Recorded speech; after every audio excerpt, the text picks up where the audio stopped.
সুপ্রিয় দর্শক শ্রোতা, আসসালামু আলাইকুম। দেশ এবং দেশের বাইরে থেকে যে যেখান থেকে দেখছেন সবাইকে শুভেচ্ছা জানিয়ে শুরু করছি। সুপ্রিয় দর্শক শ্রোতা, আপনারা জানেন যে গত কয়েকদিন আগে অর্থাৎ ঈদের আগ মুহূর্তে আমি যে গাভী এবং বাচ্চা একসঙ্গে ক্রয় করি সেগুলোর আপডেট দেওয়ার চেষ্টা করছি এবং কৃমিনাশক করার পরবর্তীতে কি ট্রিটমেন্ট দিচ্ছি এবং দানাদার হিসাবে যে খাবারগুলো প্রোভাইড করছি সে সম্পর্কে আজকে জানানোর চেষ্টা করছি। তো অবশ্যই আপনারা সম্পূর্ণ ভিডিওটি দেখবেন এবং খামার সম্পর্কিত বিভিন্ন তথ্য পেতে অবশ্যই উদ্যোক্তা বিডি ইউটিউব চ্যানেল এবং ফেসবুক পেজটি ফলো করে রাখবেন। সুপ্রিয় দর্শক শ্রোতা,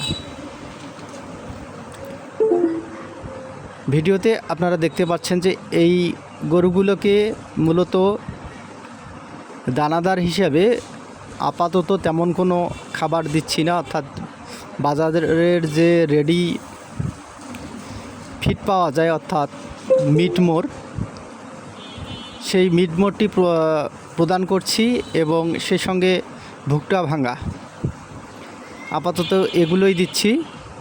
আপনারা দেখতে পাচ্ছেন যে ওই গাভীটিকে আমি কৃমির ইঞ্জেকশন প্রদান করেছিলাম, করার ফলে গাভীটির বর্তমান পরিবর্তন দেখতে পাচ্ছেন আপনারা। আর এদিকে যে ষাঁড় বাচ্চাটি ছিল এই বাচ্চাটিও কিন্তু দানাদার খাচ্ছে, আপনারা ভিডিওতে দেখতে পাচ্ছেন যে তাকে আলাদা করে দেওয়া হয়েছে, সে কিন্তু খুব ভালোভাবেই খাচ্ছে। আর এদিকে যে বাচ্চাটি আছে এটি মূলত আপনারা জানেন যে আমি যে গাভীটি বিক্রি করলাম ঈদের আগে, অর্থাৎ প্রায় 15 দিন পালন করার পরে যে বিক্রি করলাম গাভী এবং বাচ্চা ক্রয় করার পরে, তো এই বাচ্চাটি।